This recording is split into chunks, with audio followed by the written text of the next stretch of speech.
The jade bracelet was small enough for a child's wrist, heavy enough to feel important. When Mang Mang cupped it in her palms, the stone was cool and smelled faintly of her grandmother's drawer, dried camphor and soap from years of careful keeping. She remembered Chin as a boy with a perpetually skinned knee and a way of tilting his head that made you forgive him anything. He had taken both her hands and looped the bracelet around her wrist as if fastening a promise. "When we grow up," he had said, breathless with the certainty of being a boy who believed in forever, "you'll be mine. Do you promise?" Mang Mang had nodded, chin trembling, the rain leaving little dark crescents on her cheeks. The sky smelled of wet earth and something sweet, plums or apricots, she could never tell. He tucked a strand of hair behind her ear, and with all the solemnity a child could muster, pretended to kiss the air above her brow. The bracelet slid snugly, catching the light in a way that made them both laugh until the world felt wide and safe. Those were the kinds of memories that pressed against the inside of her ribcage in the years after he left. Not because she wanted them to, but because they kept coming back at the worst times, when the city turned its face away, when a whisper curled from a cluster of well-dressed guests, when a florist's bill landed like a small stone on the table beside her grandmother's knitting. On the morning of the wedding, the hall had been red with lanterns and excitement. The bridal suite had steamed with warm breath and the scent of lotus oil. Invitations had been stamped with gold. The red veil lay across her shoulders like a sheet of flame. Mang Mang remembered the silence, an absurd, enormous silence that pressed through the lace when she walked toward the arch and found his place empty. Her bridesmaids squeezed her hands and smiled, but their smiles were the kind learned for cameras. Outside the windows, the sky was the same wet gray it had been 3 summers earlier when the bracelet had been placed on her wrist. Inside, the world had tilted. Her mother had made a face like a cut stone. Someone near the dais cleared their throat. Guests shifted. A cousin fanned themselves with a program, their face a study in delighted detachment. The whispers rolled like low waves. Cold feet. Unlucky. What happened to the groom? Each speculation was a paper arrow aimed at Mang Mang's dignity. The bridesmaids told her to sit, to breathe, to wait. She sat. She breathed. Her fingers kept finding the bracelet as if it would ground her. It didn't. The press came later. 3 photos of the empty chair were enough for a dozen headlines. He had walked away. The city had loved the scandal, fed on it, and moved on. The rumor mill did not need truth. It ran on the taste of calamity. 3 years is a length of time that teaches patience or hardens it into something else. For Mang Mang, it taught small economies and quiet pride. She moved back into the apartment above her grandmother's noodle shop, where the steam of broth and the clatter of bowls made a steadier music than the hush of a socialite home. She worked days at a community center, tutoring children after school, and spent evenings helping her grandmother tally the day's money. Most nights she washed the jade bracelet until it felt as if the world could never strip it from her skin. She told herself the bracelet had meaning beyond the boy who'd promised himself to her. It was proof that she had loved, had been loved, and had survived whatever a city could throw at a woman with a quiet backbone. Chin Shilin returned like a headline with a tailored suit. The city recognized him in the way it recognized a monument, imposing, absolutely certain. He had been away long enough for rumor to have gilded him into myth. The prodigal heir who spent his exile building something so vast that it could swallow gossip whole. He stepped down from a sleek black car under the cameras and smiled in an economy of gestures that had been taught rather than felt. The cameras loved him. His mother posed beside him like the apex of a perfectly calculated portrait. She had perfected a smile that could dislodge a lesser rival's confidence with barely a lift of the cheek. The return was not just a homecoming, it was a reclamation. Watai International's logo blinked like a beacon on neon towers, and Chin sat behind its mahogany desk as if a throne had always belonged there. The company announced an aggressive expansion, and headlines praised his leadership, decisive, cool, untouchable. When the reporters asked about the wedding, he did not appear shaken. His public responses were short, polite where it mattered, clipped where solidity was required. He did not fall into sentimentality, he never had. And yet, the absence he'd left 3 years earlier became a question people asked him as if he owed the city an explanation. He gave them one, carefully chosen like a piece from an expensive set. On a televised interview, he described marriage as a serious commitment that requires mutual readiness. In a press release soon after, under the poised hand of his lawyer Shen, the company confirmed that Qin and Mang Mang had filed for an annulment. The phrasing was precise, the insinuation was venomous. She had attempted to leverage the marriage for status. She had been disingenuous. Mang Mang read the statements crumpled on the front step of the noodle shop, where a well-dressed delivery boy had tossed the paper like a salted oyster shell and left. The words cut, surgical and public. She had been humiliated once, and humiliation had learned to return for her like a deputized dog. Shen's office was a study in restraint, tufts of leather, and the soft hush of books. When Shen visited the community center to offer a meeting, Mang Mang's first instinct had been to refuse. Lawyers were not for her kind. They belonged to the world that had laughed in the hall the day the groom left. But the day after the press release, a woman in a dress too narrow to be comfortable stormed into the noodle shop and flung accusations at Mang Mang's grandmother. She had left the shop in tears. The idea of being invisible or defenseless had a price. She needed someone who could translate rumor into law. Shen was precise in the way he examined his notes. "There are two paths," he said, voice ambered like old tea.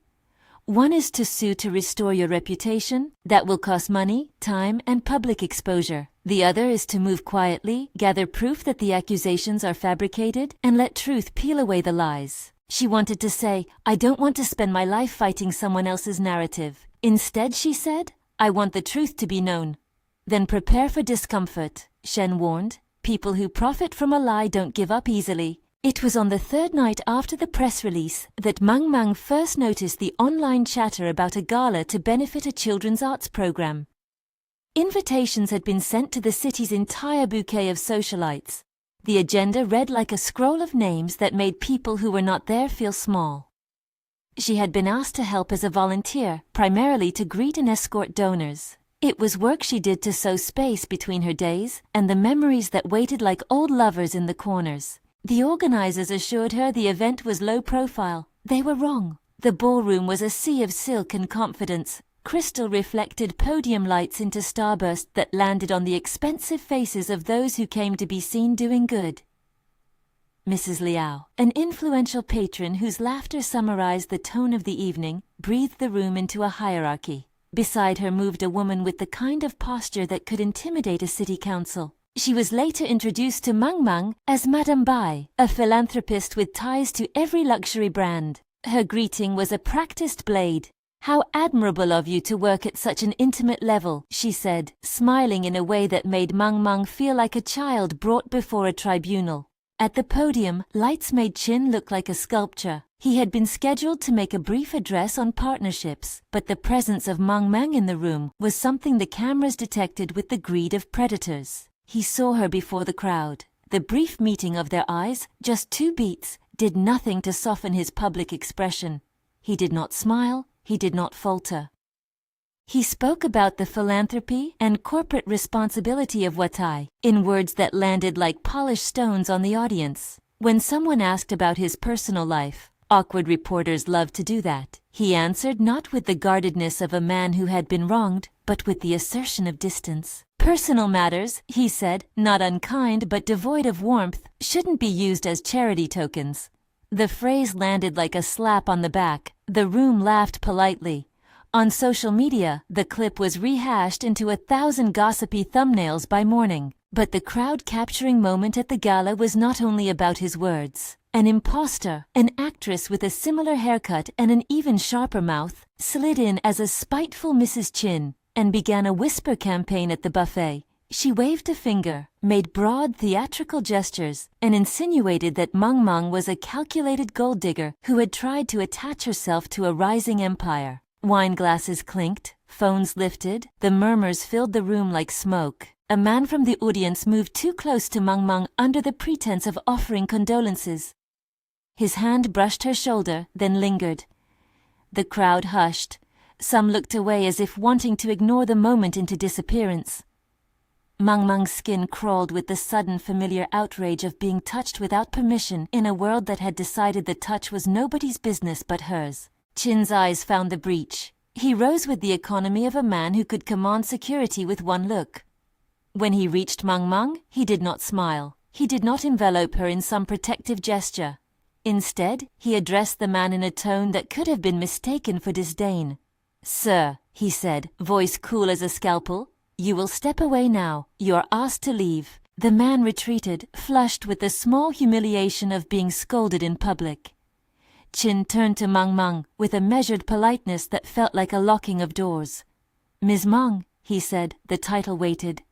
"I hope you will allow us to help relocate you for the evening." She had to keep her voice calm. "I am fine." He bowed as if to acknowledge that she was fine. Those around them clapped, some relieved, many satisfied with the spectacle of order restored. For the cameras, he had behaved like a man who took charge. For the witnesses, he had remained detached. But for Mang Mang, the moment felt like a fresh cut. The help had been given without tenderness. It was the civic equivalent of a man offering a bandage instead of an apology. Later that night, after the lights had been packed away and the city's social calendar had moved on to the next public tragedy, Chin sat alone in the back seat of his car. The interior smelled faintly of leather and the perfume from his mother's handkerchief, something floral and precise. He took out his phone, thumbed through images until he found one, a candid shot taken years ago when the two of them had been younger, the bracelet peeking like a secret at Mang Mang's wrist. He had kept it in a folder labeled with a word no one else would guess. The file was unremarkable except for the way she had tilted her face in it, unguarded and foolishly trusting. He pressed record on the voice app and did nothing for a long time. The glow of the screen was a pale moon on his lap. He could have left the recording undone. He could have been the man the cameras thought him to be. Instead, he let his voice come, rough, unused in confession.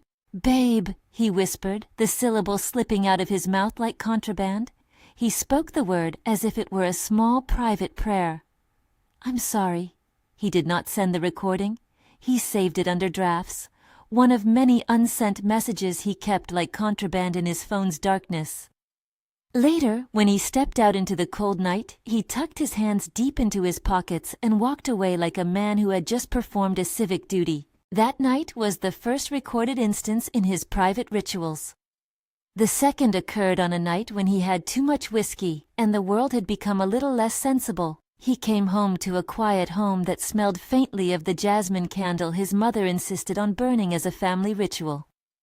He took the jade bracelet from his private drawer, Mang Mang's bracelet he had confessed to no one, and turned it between his fingers as if by holding it he could turn back 3 years of choices. He made tea because that had always been their small private ceremony. Hot water, 2 cups, a small simmering that felt like the heart-finding rhythm. He set his phone on the table and, with hands that did not quite listen to the slick thought, he recorded another message.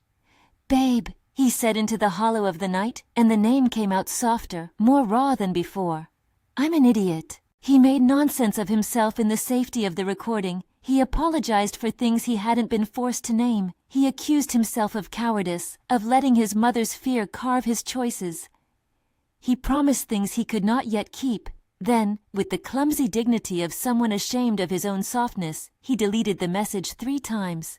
It did not matter. The memory of the voice lingered in the machine of his phone like a moth that refuses to leave a lit bulb. None of these private utterances reached Mang Mang. They lived in his phone, on a thin wire between confession and concealment. On his public stages, he continued to be measured and distant, a posture that pleased his mother and protected his company's image. In private, he became a man who kept small, sullen rituals of devotion. The city, always eager for a new spectacle, turned its spotlight toward the gala scandal and the ripples it sent through Watai's social capital. The impostor's face was circulated on social pages with snide captions. A handful of influential donors recanted support until the matter was smoothed with bribes and signatures. In the background, whispers of another kind began to creep. A cousin of Chin's had been seen meeting with the impostor, the rumor went. The city liked a conspiracy as much as it liked a wedding drama. The curator of such stories was always, delightfully, more interesting than the thing itself. For Mang Mang, the aftermath of the gala arrived in a flurry of small violences. Anonymous messages arrived at the noodle shop asking for explanations for the alleged crimes against Watai's heir. A woman who once sold her goods near the door stopped speaking to Mang Mang's grandmother. The children's center where she tutored absorbed a scandal like rain into soil. It soaked until things that were fragile began to go limp. Shen was active now, not only for the sake of legal strategy, but because quiet indignity had become a thing he disliked on principle. He coordinated with an IT consultant, a friend of his who had once worked in telecom for a university. The consultant spoke in technical words that sounded, to Mang Mang's untrained ears, like a litany she might have been expected to recite in a foreign church. Deleted files can often be recovered if the overwriting cycles haven't completed, he said. Backups might exist, security footage, venues keep it longer than you might think.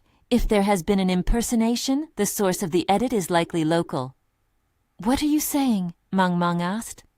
We're saying we can try, Shen replied. He had the steady patience of someone who could meet panic with a plan. It might cost, it might take time, it will require permission to access certain devices, possibly the venue's systems. Permission.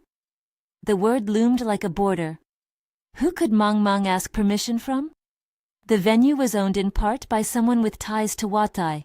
Cameras might be the company's property.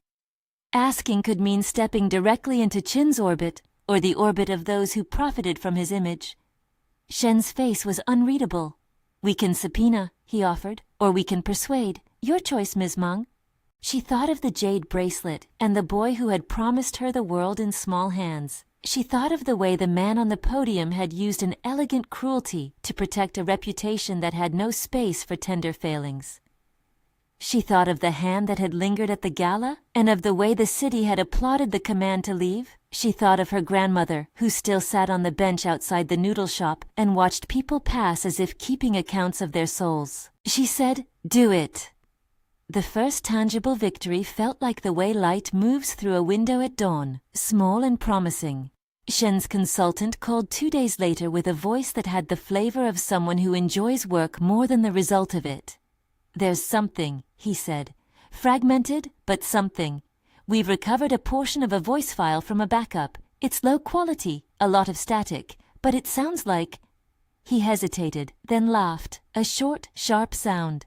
It sounds like a man saying a private name. It's not conclusive. Mang Mang held the phone a little too close to her ear, as if proximity might make the sound clearer. She did not want to believe in a private tenderness that contradicted public fury. It felt like betrayal of the world she had been building for herself without him.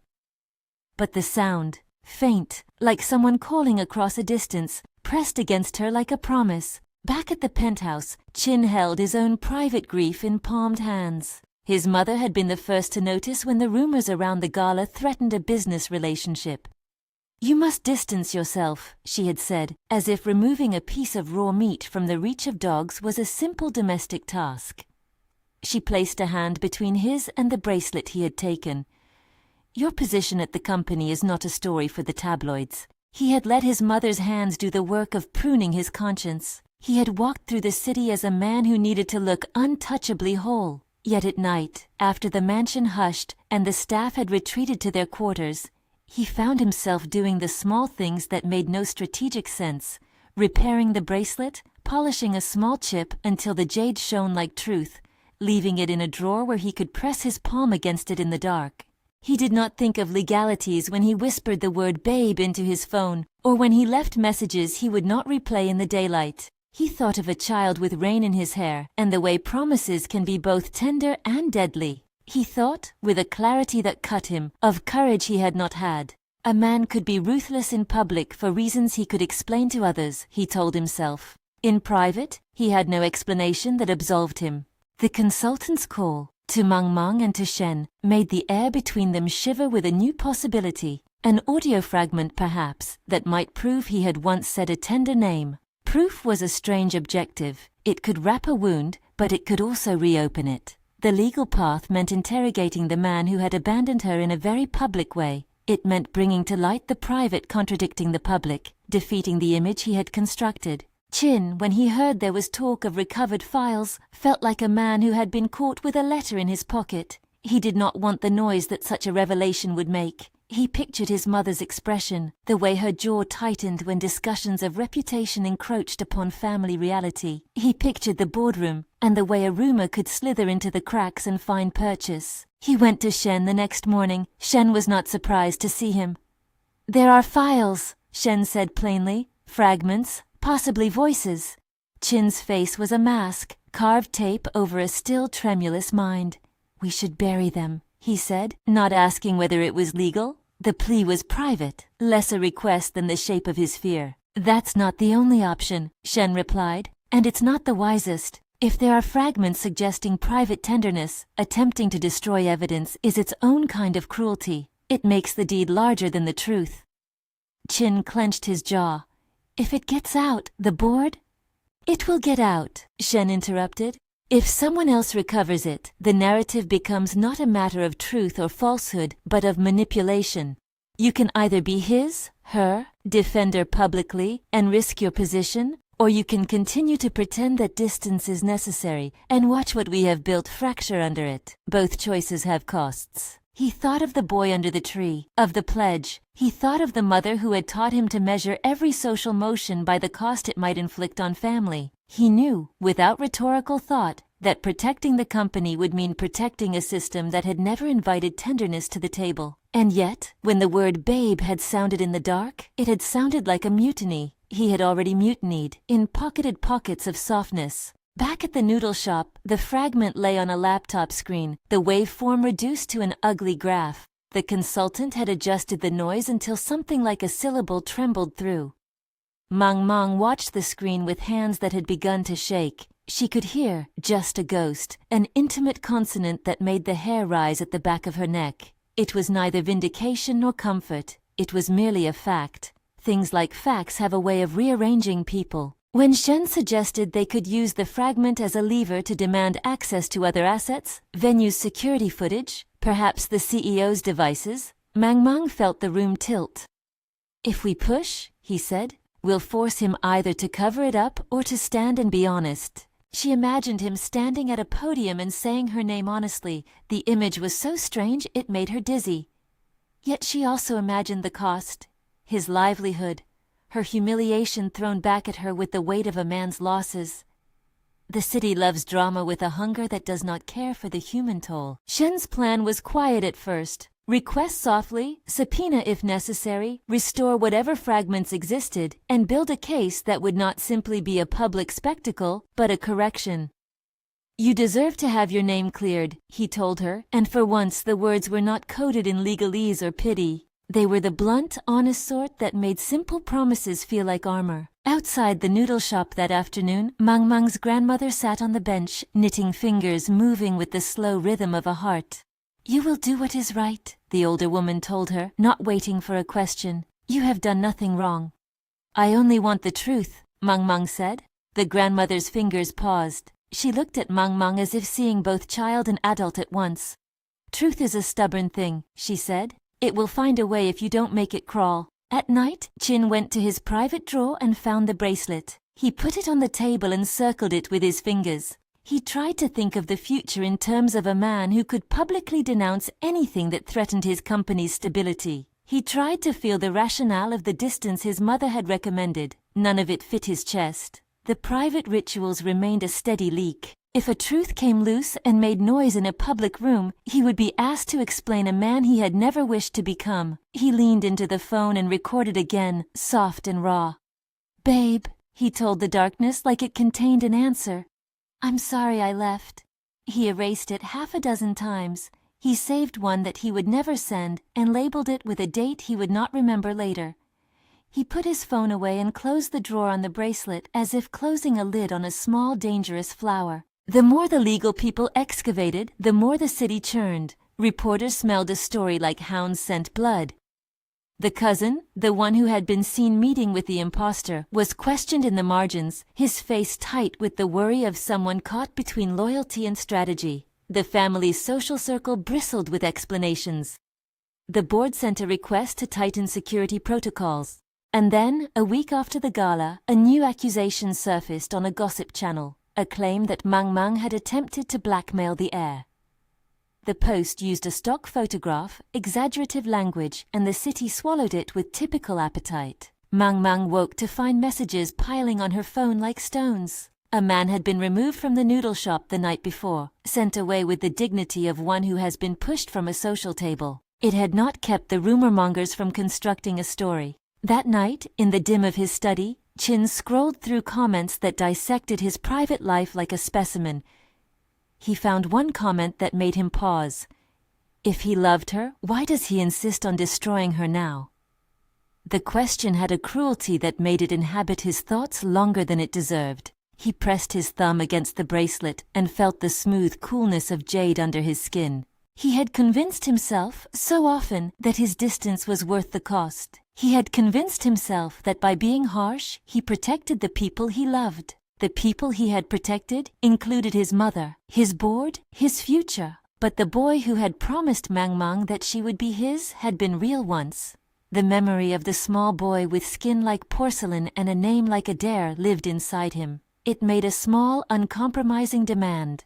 Do not let me vanish into something I will hate. When Shen called with news that the consultant had managed to restore more of the audio, and that the fragments contained not only a name but also the former intimacy of laughter and a reference to the bracelet, Chin felt the house tilt. The fragment was still imperfect, brittle with static and poor recording quality, but it stitched a line between the private tenderness he had spent nights hoarding and the public narrative he had bolstered with distance. You could release it, Shen said. You could stand up and say there's more than meets the eye. He imagined himself in front of a microphone, losing his family's support, and perhaps his empire, to say a woman was wronged, and he had been cowardly enough to let her be. It would be honest, it would be restorative, but it would be costly in ways that were not purely financial. He pressed his palm flat on the table and thought, briefly, painfully, of the word babe, being dragged across the newspapers like some dirty laundry. He imagined it stripped of meaning in public discourse and used to mock a man's sentimentality. He could just as easily do nothing, wave the fragments away as inconclusive, keep the tender things secret and safe in the drawer of his heart. When he thought of Mang Mang, no longer a child, but the woman who had, through patience and necessity, made a life that belonged to her own hands, he felt the thing inside him that longed to undo the damage. But desire could not always command the fortresses of reputation. He was, after all, a man with duties to a company and a family. There were others who would take his softness and exploit it. Outside, in the noodle shop, Mang Mang placed a cup of tea in her grandmother's hands and watched steam fog the air between them. There were legal papers on the table now, a delicately jagged plan. Try to recover enough evidence to clear her name and force those who had orchestrated the imposture to be accountable. She wanted, though she did not know the shape of it yet, for the truth to have its day. The consultant sent the file by encrypted email that night to Shen, and, in a gesture of both courage and foolishness, to one other address, an address with a familiar private label on Chin's device. The file arrived like a small lightning bolt. Shen listened and called Mang Mang into an office with blinds that looked down on the city. This is not the end, Shen said as the waveforms dog-eared across the screen. It is a beginning. Mang Mang pressed the stone of the bracelet with her thumb and felt its history like a pulse. She wanted to say everything she had bottled since the wedding, but all she could manage was, if this makes him look weak, will he turn on me to save himself? Shen did not answer immediately. Instead, he offered a plan. More recovery, more witnesses, a careful pivot to show the imposture for what it was, rather than simply trying to publicly shame one man. If we prove there was a conspiracy, the city will have to reckon with who manufactured the rumor, he said. That evening, hidden from the city's spectacle, Chin held the bracelet and listened to an audio fragment Shen had not yet released. It was the sound of his own voice, small and soft, calling a word nobody in his life had permission to hear in public. He clutched the bracelet as if it were an anchor, and felt the weight of choice pressing down on him like his mother's hand. Somewhere, a small private war was beginning, evidence hankering to be found, reputations balanced like scales, and two people who had once been children under an apricot tree, now maneuvering in a city that would prefer tidy narratives. Mang Mang had decided she would not allow her life to be shrunken to a one-line scandal. Chin had decided he would not allow his softness to become a public spectacle. Both choices were perilous. Stay until the end to see why the man who publicly scorned her whispered "babe" into the dark every night. The weeks that followed moved like a slow current under ice, quiet on the surface, dangerous below. Shen pushed the investigation forward with the kind of relentlessness that looked patient only to those who knew the work it took to pry a story loose. He subpoenaed the venue's footage and its server backups, negotiated access to phone metadata, and quietly pressured vendors who'd been reluctant to testify. The consultant, a woman with a thin smile and a fondness for late-night debugging, worked in a haze of coffee and code until the files that mattered began to reveal themselves in pieces. They found the imposter in a set of grainy frames captured by a side camera. A woman in the lobby at the moment the planted rumors had started, face turned away from the main lens but identifiable by a pedicure and a silver locket. The videotape placed her in the same corridor as Chin's cousin 5 minutes before she made her entrance into the ballroom. Metadata linked a short phone call between them in that window. It was the kind of breadcrumb trail that didn't shout its meaning. It nudged. A private investigator Shen had recommended produced receipts, parking entries, a chain of payments through a digital wallet that tracked the imposter to a forwarding address in a district known for arranging favors of an expensive kind. The payments, in turn, traced back to a corporate card with a name that did not belong to the company's accounts, a shell entity registered in the cousin's name. Shen tapped his pen against the tabletop until the lines on the page looked like a map of intent. Every small discovery made the stakes larger. If the cousin's involvement could be proven, the scandal moved from simple gossip into the territory of conspiracy. If the conspiracy extended to anyone close to Chin, if money flowed downward to purchase silence or performances, the family's gilded facade might crack.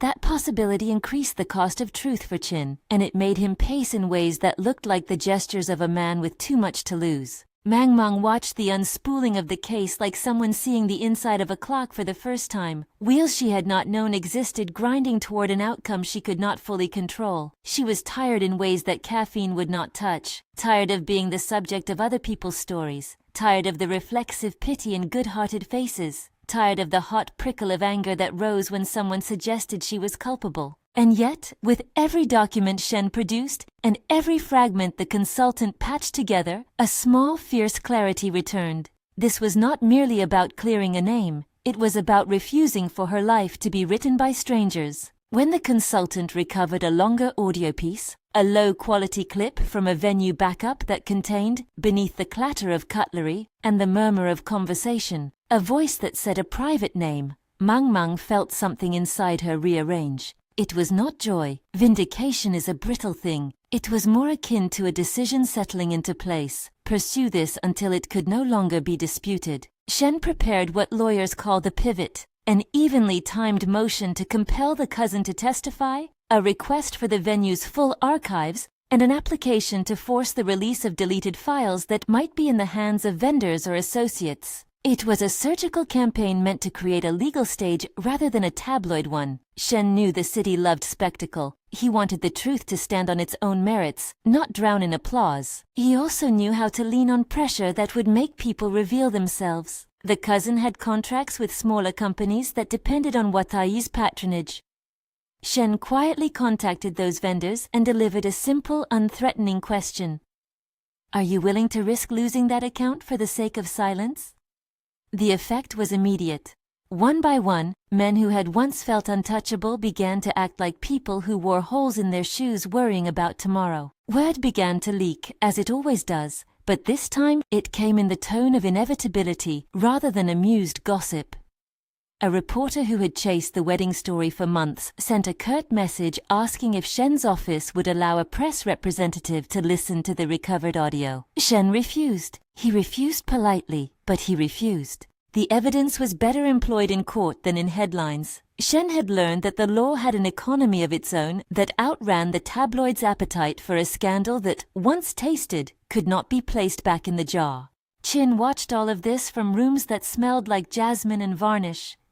He felt like a man at the center of a slowly collapsing model, every piece of it sharpened and exposed. His mother called with the voice of someone who believed in crisis management as a moral duty.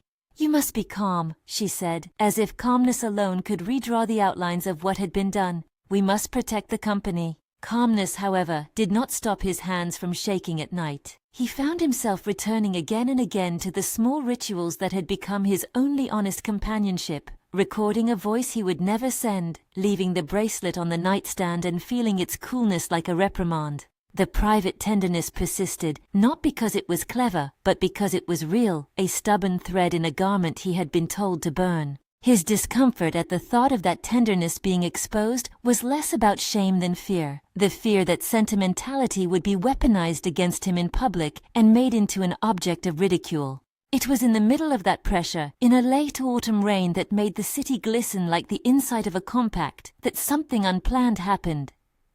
Shen's investigator produced a surprising lead, an old backup from Chin's own devices, a cloud archive image misfiled and stored under an old email address Chin had used as a teenager. The archive contained a short video. Chin and a small girl under an apricot tree, their laughter bright, the bracelet glinting on Mang Mang's wrist.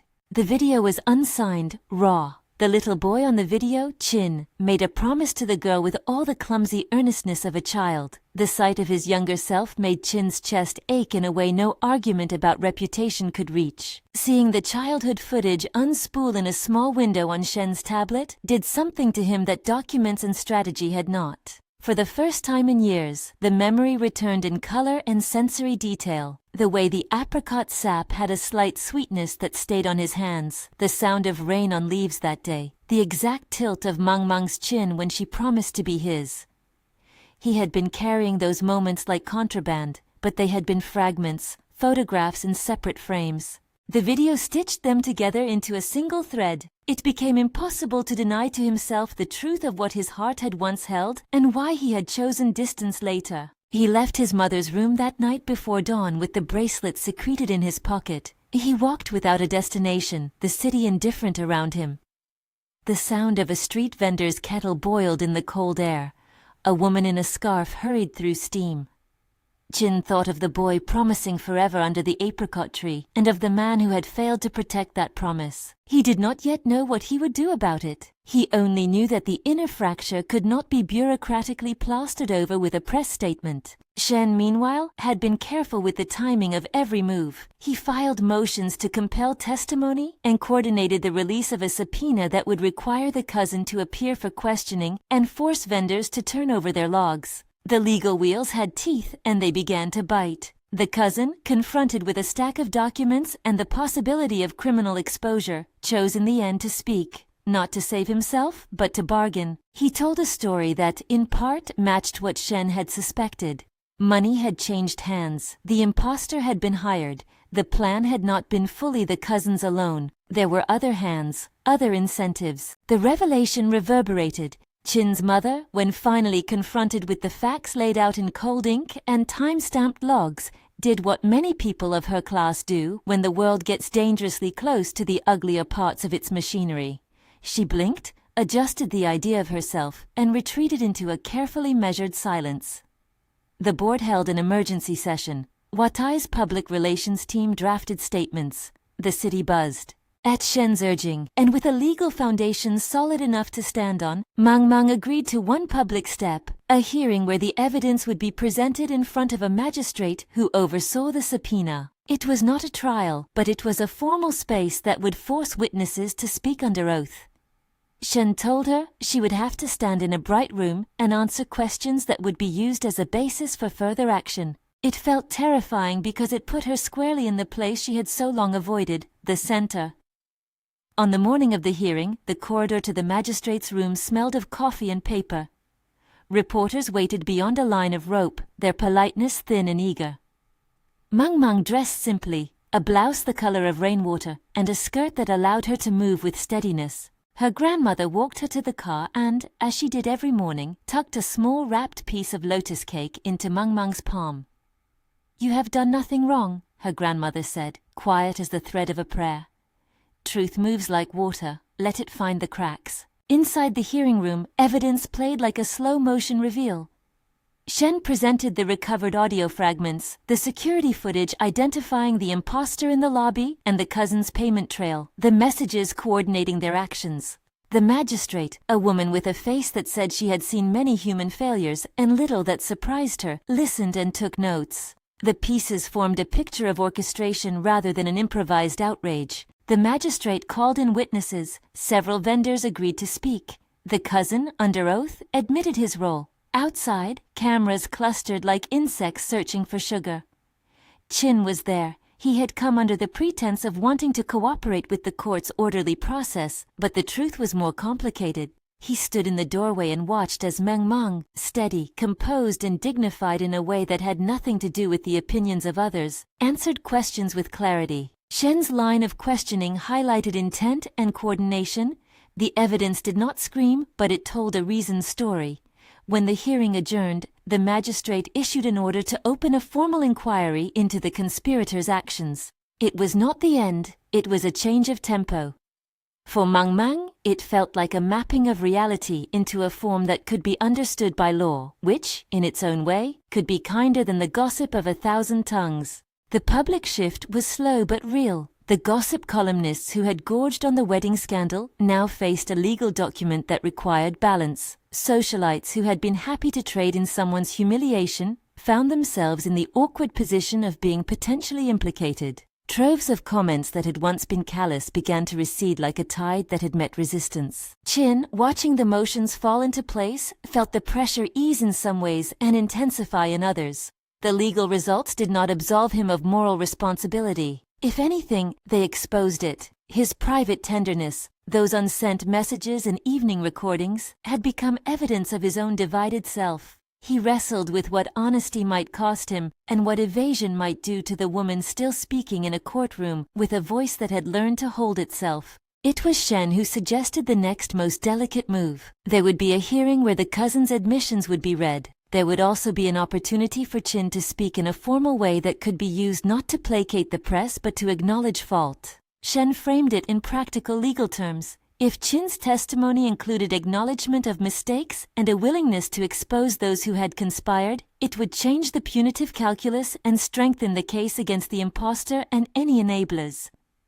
It would also inevitably tug at the heartstrings of a public eager to see drama end with confession. Chin's choice was suddenly sharp as a blade. He had to decide whether to keep the private tenderness hidden and risk being seen as complicit in the machinery of shame, or to stand and say the truth and risk being rendered ridiculous by a public content to make mockery of weakness. He paced. He rehearsed sentences in front of the mirror. He walked past the old photograph on his desk and nearly sat down with it, as if the boy in the image could teach the man how to speak. The day he decided to speak was not theatrical by design. The board meeting had been moved to a small press room in Watai's headquarters to accommodate public interest. The mood in the room was that of a gathering that expected a professional confession. A statement crafted by counsel, an apology devoid of detail, a promise to discipline those who had acted outside policy. It would have been the clean route, the sort of corporate choreography that ends with a picture of stern faces and a press release. But Chin stood before the press, and instead of following the script he had been given, he reached into his breast pocket and took out a folded paper. His hands were steady somehow, in a way that surprised him. He had not prepared a spectacle. He had prepared a truth. When this began, he said, voice deeper and rougher than the rehearsed audio that filled corporate videos, I thought distance was protection. I thought that if I placed myself between my family and the rest of the world, I was shielding both. I was wrong. He paused and looked past the flash of cameras to where Mang Mang stood at the back of the room, her posture composed, but her eyes like two fixed stars. I did not protect her, Chin continued. I allowed a narrative to grow that made her the villain when she was the injured party. For that, I am sorry. The problem a public apology faces is that it can ring hollow when not accompanied by facts. Chin did not leave it at sentiment. Shen had coordinated with the magistrate and the legal team. The cousin's admissions were public record. Chin spoke plainly.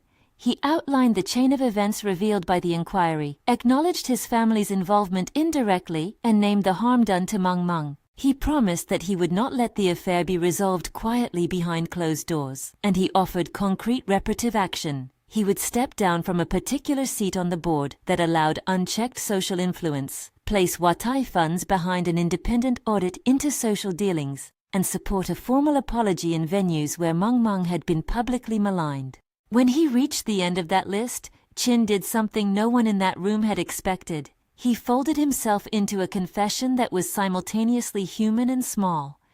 And I have been cowardly in the private parts of my life too. I will not hide that I have been soft for her in ways I have refused to be in public. I called her by a name only I had the right to use, and I am ashamed that I used secrecy to cloak my failure to protect her. The cameras moved like a school of fish toward that last intimate phrase. There are words that have no business in a press room, and yet there it was. The syllable babe, small and dangerous. The press initially registered it as sensation, something to be clipped and repeated. But its context, Chin's emphasized regret, and his list of reparative actions, tempered the thrill into something messier.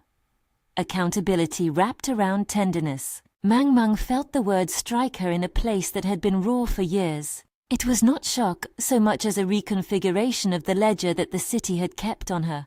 There was anger too, because nothing in a public pronouncement could undo the nights she had spent wiping dishes or the way she had felt the press of judgment, but there was also an opening.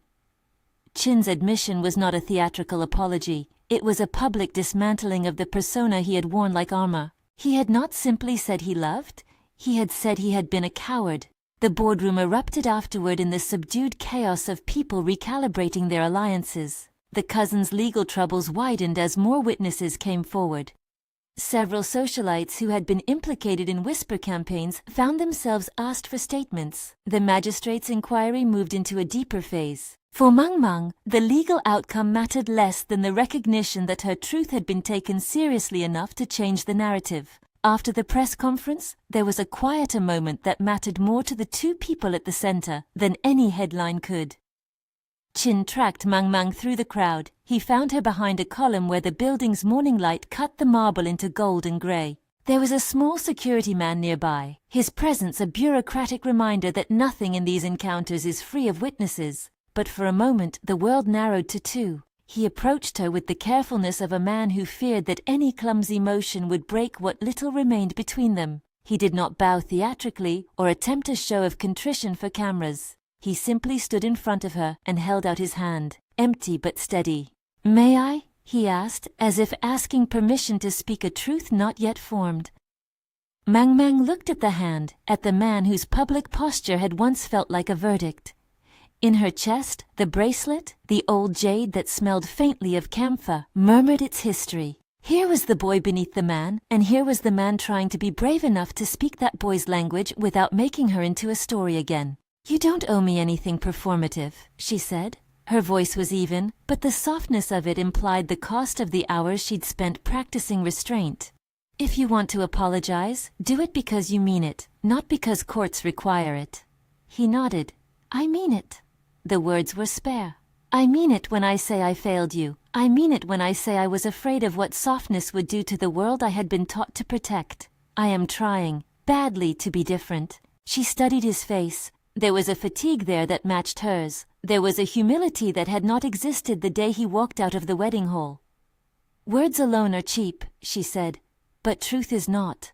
He reached to his pocket and, in a motion that felt like the closing of a slow wound, took out the bracelet he had kept. It gleamed like a small truth against his palm. He did not place it on her wrist. He set it gently on the palm of her hand and looked at her as if paying attention to the way she inhaled. "This has been mine to keep safe," he said, voice small. "I shouldn't have made it mine by hiding it. I can't undo what happened, but I want to try to show you, without secrecy, what it is to be present." Mang Mang cupped the jade. It was cool against her skin, familiar and foreign at once. She felt the scent of camphor and the vague shadow of the apricot tree, the memory that Chin had regrown through video and evidence. Those things were now shared, not hoarded. That sharing changed the dynamic between them. It did not erase the hurt. It made room for an honest conversation. "I need time," she said, because it was true. "And I need actions, not promises. I need to see that you will stand when it is costly." He nodded as if relieved to be given such a task. "I will stand," he said. "I will be public about it. I don't know how to be perfect at it, but I will be there." They did not reconcile in that column like characters scripted for a tidy ending. They walked, awkward and careful, to the small elevator that would take them down into the street. They moved through a crowd that watched them like an audience waiting for a cue. Chin did not call her babe then. He had learned the meaning of the word in the daylight of consequence. He would not fling it like a secret charm. He said nothing beyond small, honest sentences. The proof, they had both decided, would be in the pattern of his life. The weeks that followed were not cinematic but rather granular, Chin attending a hearing and answering questions without flinching, providing notarized documents that helped the magistrate's inquiry, Watai issuing statements not of damage control but of policy changes meant to prevent the misuse of influence, a small fund set up for the community center where Mang Mang worked, allocated by Chin and overseen by independent trustees. The cousin facing charges and the impostor testifying in mitigation under counsel, the city's interest did not evaporate overnight. But the story that had once painted Mang Mang as an opportunist now carried the weight of evidence and the ugliness of those who'd tried to manufacture scandal. A number of socialites offered rehearsed regrets. A few quietly apologized in person. Some friendships dissolved, some reputations shifted in small significant ways. The public did what it always does. It moved on, but the record remained.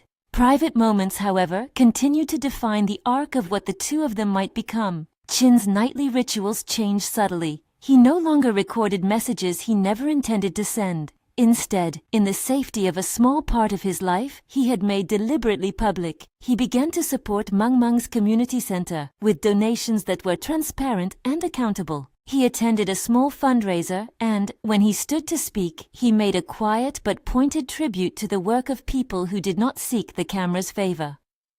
The gesture mattered less for its scale and more for the humility that accompanied it. At home, in the evenings after the board had retreated and the house had settled into its own hush, Chin found other ways to show tenderness without secrecy. There were no more hidden recordings. He wrote letters that he left with Shen to be delivered if he ever failed to keep his promises. He spoke with his mother in sharper ways, confronting the path she had pushed him toward. Their conversations were ugly at times, full of old arguments and resentments, but they were honest. That honesty had its own cost. An estrangement with some people who had thought intactness and status more important than justice, but Chin chose the cost. For Mang Mang, it was learning to accept care that was not theatrical. People tried to reduce her to a lesson. She refused. She kept working at the center, and when the staff or children needed money for a field trip, Chin quietly authorized the funds. He attended a birthday party for a shy boy in her class, and for once felt less like a figure and more like a human being handing over cupcakes. The reconciliation grew like a garden tended carefully, small deliberate acts that fed trust. There were still sharp moments, times when a headline would cut too close, or a socialite's barb would reopen an old scrape.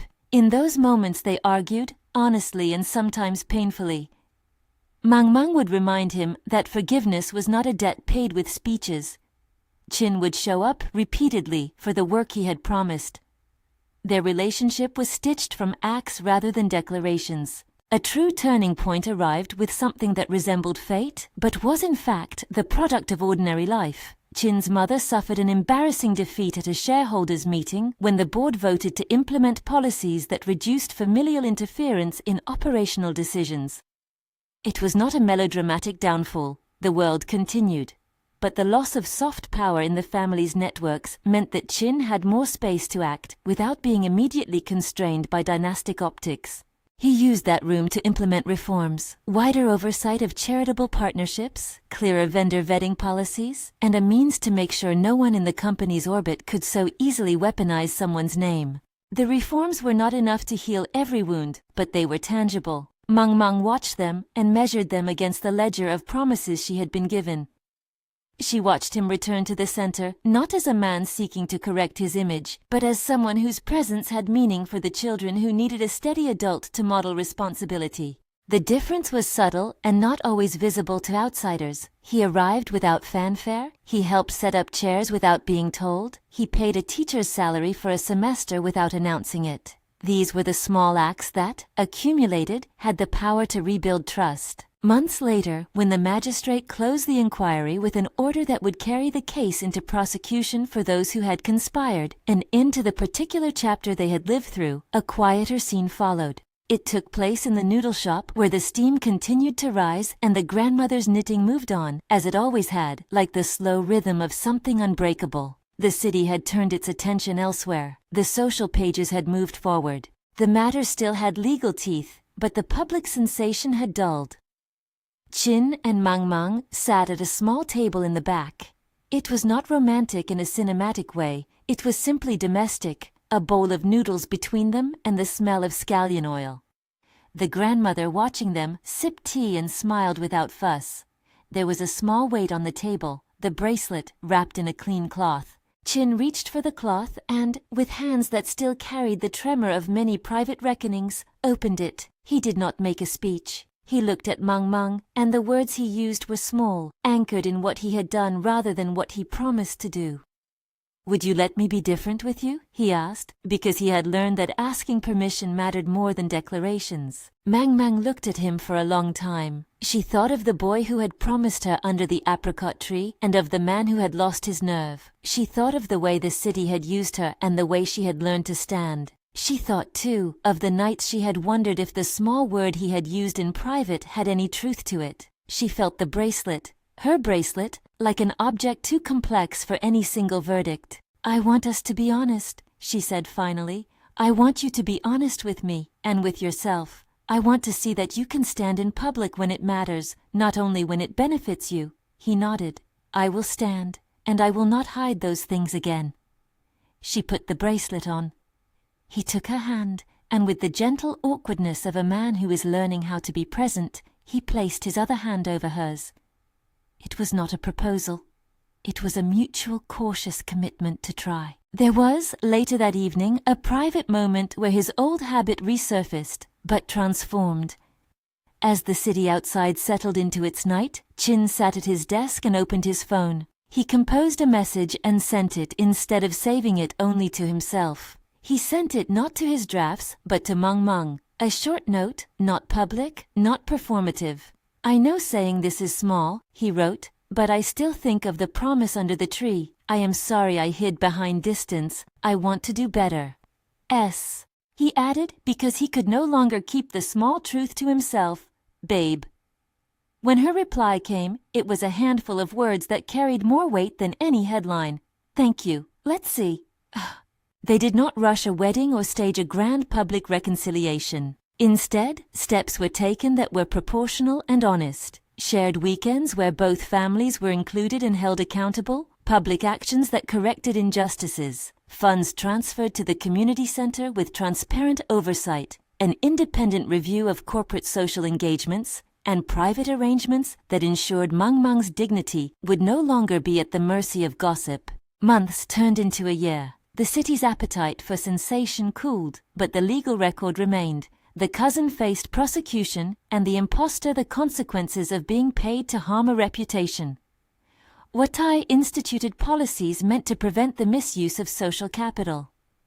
Chin changed in ways visible and invisible. He was not a saint. He was a man who had been tested and had chosen to be better in ways that cost him comfort and status. On a quiet afternoon, under a sky that smelled faintly of rain and apricot flowers, an echo of the boyhood memory that had started all of it, Chin and Mang Mang stood before a small group, family, friends, the grandmother, and the lawyer, who had stood like a steady spine through the whole affair.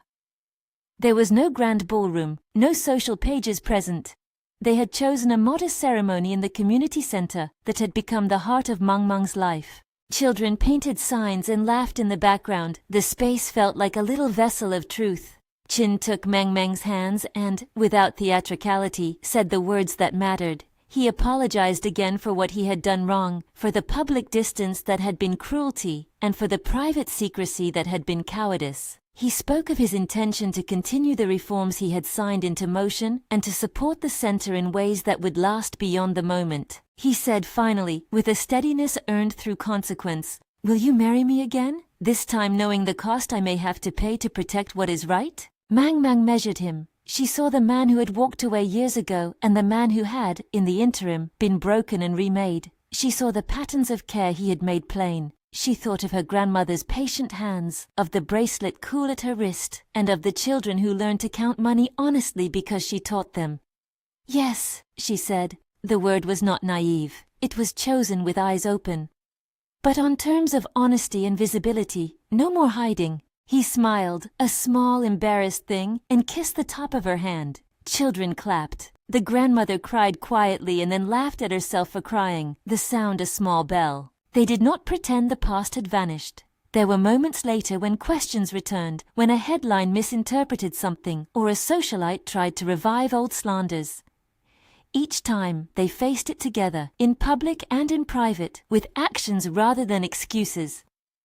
They had both learned that love, when given weight by truth and accountability, could survive and even be strengthened by exposure. On the night before their small ceremony, Chin did something that marked the end of an old habit and the start of a new one. He made tea, 2 cups as they had once imagined as children, and he placed one on the side table where Mang Mang slept. He did not record a private message or whisper into darkness. Instead, he took the phone and sent a plain text. "Good night, babe. See you in the morning." The message arrived like a small bell. She smiled in sleep and in the morning wrote back, "Good night, see you." Their story, as the city would later tell it, fit the contours of its favorite narratives: scandal, confession, public apology, and reunion. But the truth was quieter and more human. It was the repeated small acts that rebuilt trust. It was the public reckoning that established consequences. It was a man who had publicly appeared cold and then privately held tenderness, who finally refused to let that tenderness exist only in secret. The jade bracelet remained, now worn by both of them at different times, sometimes on the same wrist, as if to test the weight of commitment. When the city whispered the memory of a wedding abandoned, the two of them answered with presence. Mang Mang in the center she had built, Chin doing the work he had promised to do, and both of them refusing the easy theatrics of forgiveness. They had found a form of restitution that did not erase pain, but acknowledged it and sought to right it. If there is a single image that holds the paradox of their story, it is simple. A man who once stepped away from a wedding hall and, in the press of cameras, looked unmoved, found himself years later standing in a small room with a woman he had once loved as a child, calling her babe not as a secret to be hoarded, but as an invitation to a life lived in daylight. The city would always have its stories, but the reality between them was a quieter thing, a truth that had taken time, evidence, and courage. If this story made you feel something, whether hope for second chances or the hard truth that accountability must be real, please like, subscribe, and tell us in the comments which moment convinced you that truth matters more than spectacle. Which scene made you believe they could rebuild something honest? He had hated her in public, the papers had said. He had defended a reputation and kept tenderness in a drawer. But when truth came, he did not hide that tenderness anymore. He had called her babe every night when no one watched, and when it finally mattered most, he used that tenderness to stand for her in the light.